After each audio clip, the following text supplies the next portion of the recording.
එසේ රසදාරා YouTube නාලිකාව නරඹන සියලු දෙනාම අපි ආයිබෝවන් කියලා පිළිගන්නවා. වෙනද වගේම අපි අදත් අලුත් වීඩියෝ එකක් අරන් ඇවිල්ලා තිනවා. කොහොමද මේ සාර්ථක මෑවගාවක් කරගෙන යන්නේ කියලා. ගොඩ දෙනෙක් අතර මට කමෙන්ට් කරලා තිබුණා මේවා පෝර දාන විදිය, ගහන බෙහෙත් වර්ගය මොනවද කියලා. මේ හිටවන ප්‍රභේදය මොනවද කියලා. ඇත්තටම මම මේ ඔක්කොම තමයි වීඩියෝ එකක් අරගෙන ආවේ. ගොඩ දෙනෙක් කියනවා ඔබතුමා කඩනවා හිටවනවා ඒ ටික විතරයි පෙන්වන්නේ. අපි ටික අපිට කියන්නේ නැහැ කියලා. ඒක නිසා තමයි මම මේ අද වීඩියෝ එක අරගෙන එන්නේ. මම දාන පෝර වර්ගය, ගහන තෙල් වර්ගය මොනවද කියලා ඔබට පෙන්වන්න. ඒක නිසා අපේ YouTube channel එක තාම subscribe කරලා නැත්නම් අනිවාර්යෙන් subscribe කරලා bell icon එක click කරලා තියාගන්න. අපි දාන වීඩියෝ එක සෙනින්ම ඔබට ගෙන්වා ගැනීමට හැකියාව තියෙනවා. එහෙනම් අපි වැඩි කතාවක් නැතුව අපි එහෙනම් වීඩියෝ එකට ගිහිල්ලා බලමු කොහොමද අපි මේක සාර්ථක කරගෙන යන්නේ කියලා. ඒ නිසා අපේ වීඩියෝ එක ඉස්සික් නොබර දිගටම බලාගෙන යන්න.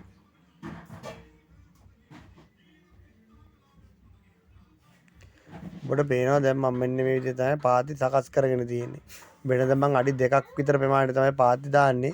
මෙදා නම් මම අඩි 1.5කට තමයි දාන්නේ. අඩි භාගයක් අඩු කරලා තමයි පාති දාන්නේ. මම එක නිරයක් ගහන නිසා තමයි අඩි 1.5ට පාති දාන්නේ. ඒතකොට මට තව ඉඩ ප්‍රමාණයක් පාති දෙක තුනක් තව මට වැඩි කරගන්න පුළුවන් හින්දා තමයි මම එහෙම කරන්නේ.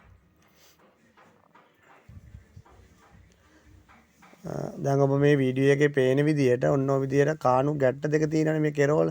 ඔය කියන්නේ උදැල්ලෙන් අපි පාතිය මාක් කරාට පස්සේ ඒකේ තියෙන කෙරවල තියෙනවානේ. ඒ කෙරවලේ ඉඳන් එක පැත්තක කෙරවලක ඉඳන් අනිත් පැත්තේ කෙරවලට අපි ගන්න අඩි 1.5. පාතිය පළල තියෙන්න ඕනේ අඩි 1.5. 1.5ක් වෙන්න තමයි අපි මේ ලණුව මේ විදිහට සම්බන්ධ කරන්නේ. ඊට පස්සේ පාතිය දෙපැත්තෙන්ම අඩි 1.5 අරගෙන තමයි අපි මේ ලණුව ගහගන්නේ. ඔන්නම කූඤ්ඤයකට ලණු ගැට ගහගෙන ඊට පස්සේ එක කෙරෝලකින් අපි ඔන්න ඔය විදිහට ලණුව බැලන්ස් කරනවා අඩි 1.5ට. ඊට පස්සේ අනිත් පැත්තත් පාතියේ ඒ විදිහටම අඩි 1.5ක් අරගන්නවා මේ. මේකේ දිග අනිවාර්යෙන් ඔබ ගන්න ඕනේ අඩි 15ක් විතර තමයි උපරිම දිග ගන්නව නම් ගන්න ඕනි. ඊට පස්සේ අපි මේකටත් අනිවාර්යෙන් ගොඩක් දිග නම් මැද්දෙන් කාඩු දාන්න ඕනේ දිගටම අපිට යන්න එන්න වතුර ගහන්න ඒවට ලේසි වෙන්න ඕන නිසා අපි දාන්න ඕනේ. අපිට වහින කාලනොත් වතුර බස්සන්න පුළුවන් වෙන්න මැද්දෙන් කාණු අනිවාර්යෙන්ම තියෙන්න ඕනේ. ඒ නිසා අපි ඔන්න ඔය විදිහට ඔබට වීඩියෝ එකේ පේන විදිහට මෙන්න මෙහෙම උදැල්ලෙන් අපි පාත්තිය මාක් කරගන්නවා මේ කාණුව. මෙන්න මේ විදිහට.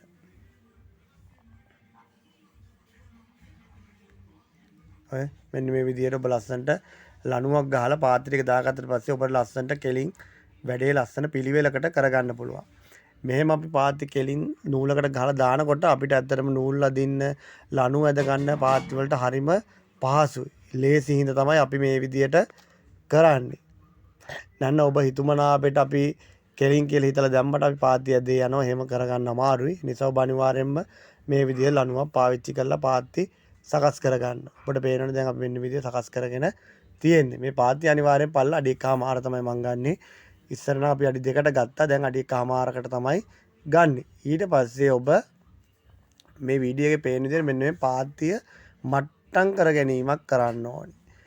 ඒ කියන්නේ අර උඩ තියෙන පස් තට්ටුව අපි මේ විදිහට මට්ටම් කරලා ලෙවල් කරගන්න ඕනේ. පාත්තිය ලස්සනට තියෙන ගල් කෑලි රොඩු කෑලි තියෙනවා නම් ඒවා අයින් කරගෙන මේ විදිහට ලස්සනට පාත්තිය සකස් කරගන්න ඕනේ. මේ ඔබට පේන විදිහටම ඔබ අනිවාර්යෙන් වීඩියෝ එක ස්කිප් නොකර දිගටම බලාගෙන ඉන්න. ඔන්න ඔය විදිහට. ඊට පස්සේ මේ අපි කාණුවට වටන පස් ටික තියෙනවනේ.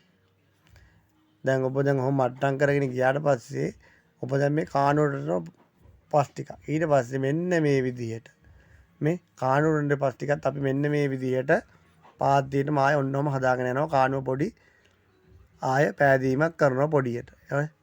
ඔන්න ඔය විදිහට. එතකොට තමයි පාත්තියයි කාණුවයි පිළිවෙලට ලස්සනටම එන්නේ. නන්න ගොඩ දෙනෙක් නිකන් ඔය හිටවන්නම් වාලේ හිටෙව්වට වැඩක් නැහැ. මේක පිරිසුදුව ලස්සනට වගාවක් කරනකොටත් අපි ලස්සනට පිරිසුදුව වගා භූමියේ තියාගන්න ඕනේ. නැත්නම් අපිට රෝග, දිලීර රෝග, මැස්සන්ගේ හානි ඒවා ගොඩ දෙයක් අපිට බලපාන්න පුළුවන්. ඒ නිසා තමයි අපි වගා බිමක් කැලේ නැතුව වැවෙන්නේ නැතුව ලස්සනට තියාගන්න ඕනේ. ඒ වගේම තමයි මම හිටවන්නේ අද මෙන්න මේ වීඩියෝ එකේ පේන A9 මෑ වර්ගය. මම ඔබට ටින් එකක් පෙන්නන්නේ. ඔබට ගන්න ලේසි මේක පෙන්නනුණත් ෆොටෝ එකක් ගහගෙන A9 මෑ වර්ගය. A9 ගන්න ඕලුව. මේක අනිවාර්යෙන් හොඳ අස්සන්නක් ගන්න පුළුවන්. ඒක නිසා අනිවාර්යෙන් සාර්ථකව බය නැතුව හිටවන්න පුළුවන් මෑ වර්ගයක් තමයි මේක. අපි මේක ටිකක් අඩියෙන් අඩිය නෙමෙයි මම මෑ මෙතන හිටවන්නේ. අඩි අඟල් 6ක් 5ත් 7ත් අතර වගේ ඒ අතර හිටව ගන්න. මේ ඒ 9 කියන එක ගොඩක් පඳුරු ගහන්නේ නැහැ. දැන් අපි මස් මෑ පොළොම් මෑ ඒවා කිව්වොත් ගොඩාක් ඒවා පඳුරු ගහනවා. ඒක නිසා අපි අඩියක් විතර දුරින් තමයි ඒවා ටිකක් හිටවන්න ඕනේ. එහෙම පඳුරු ගැහිමක් නැහැ. මේක සාමාන්‍ය පඳුරු ගැහිමක් තමයි තියෙන්නේ මේ 9. ඒ වුණාට හැදෙන එක උපරිම හැදෙනවා අපිට හොඳ අස්වැන්නක් ගන්න පුළුවන්. ඒ නිසා අපි මේ වලකට මෑට 3ක් තමයි අපි එකතු කරන්නේ. ඇයි අපි 3ක් එකතු කරන්නේ? මේක 175ක විතර තමයි පැලවීමේ ප්‍රතිශතයක් තියෙන්නේ. ඒ නිසා තමයි අපි මේ වලකට මෑට 3ක් එකතු කරන්නේ. අපිට එකක් හරි පැලවුන්නේ නැත්නම් අපිට පැල දෙකක් අනිවාර්යයෙන්ම ඉතුරු වෙනවා. ඔබට අනිවාර්යෙන් කාබනික පෝර, ගොම පෝර තියෙනවා නම් ඔබ අනිවාර්යයෙන්ම මේ වලට කෙලින්ම එකතු කරන්න. ඔබ පුච්ච ගන්න රොඩු වල අලු තියෙනවනේ. අර පස් එක පිච්චෙන අලු රතු පාට වගේ. ඒවෙන් කෙලින්ම මේ වල වහන්න. මට ඒ කිසිවක් නැති නිසා මම මේ සැරේ මේ කෙලින්ම තියෙන පස් වලින්ම තමයි මේ 83 මේක වහගන්නේ. නැන්න ඔබට තියෙනවනම් දිරාපු ගොම පොර අමු ගොම හරියන්නේ නැහැ. මේක දිරපු ගොම තියෙනවනම් මෙන්න මේ විදිහට වලවල් වහන විදිහට ඔබ ඒ ගාබනික පොර හෝ ගොම දාලා වහගන්න. අර අලු තියෙනවනම් අලු වලින් හරි වහගන්න. මම මේ කිසිවක් නැති ඉන්න තමයි මේ පස් කැට වලින් වහගන්නේ. මේක ගල් කැට වැටෙන්නේ නැති වෙන්නේ. ලොකු ගල් කැට අහුනොත් මේක පැලවෙන්නේ නැතුව තද වෙලා හැම කුණු වෙලා යන්න පුළුවන්. ඊට පස්සේ අපි මේ මෑට හිටවල අනිවාර්යෙන් වහින්නේ නැත්නම් දිනපතා හරි අපි මේකට ජල සම්පාදනය එකතු කරන්න ඕනේ. නැත්නම් මේ යට කොට්ට වීමක් වෙන්න පුළුවන්.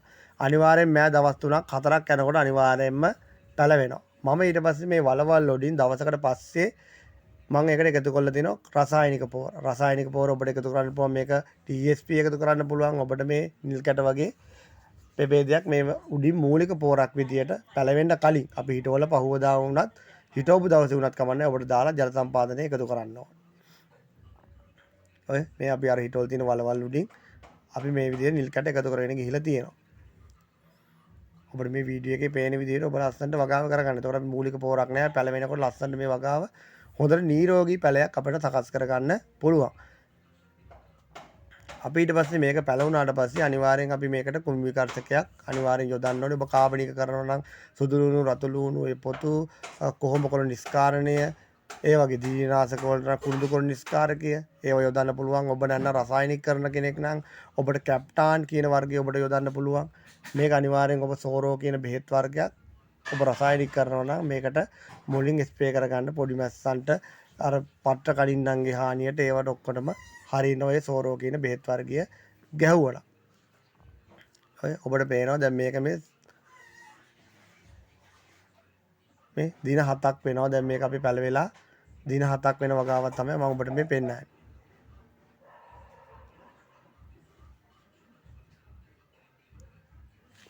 දැන් ඔබට පේනවා මේ දින 17ක් වෙන මෑ වගාව.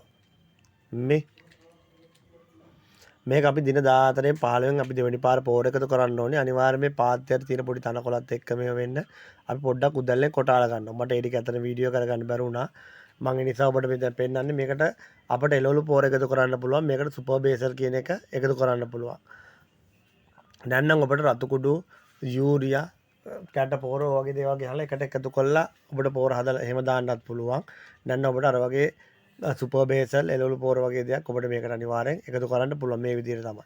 ඊට පස්සේ අපි මේක පැසලීමකට ලං කරන්න ඕනේ. දැන් මේ අවදියේදී මේ කොළ තුන වුණා කියන්නේ අනිවාර්යෙන් අපි මේක දැන් මේ කාණුවට දාලා පස් දාන්න ඕනේ. ඊට පස්සේ අපි මේකේ කොළ තුන වුණා කියන්නේ අපේ කරටිය ඊගාවට ඇදෙනවා. අපි ඒකට නූල් ඇදලා වැල යන්න ආධාරකයක් අපි සලස්සන්න ඕනේ.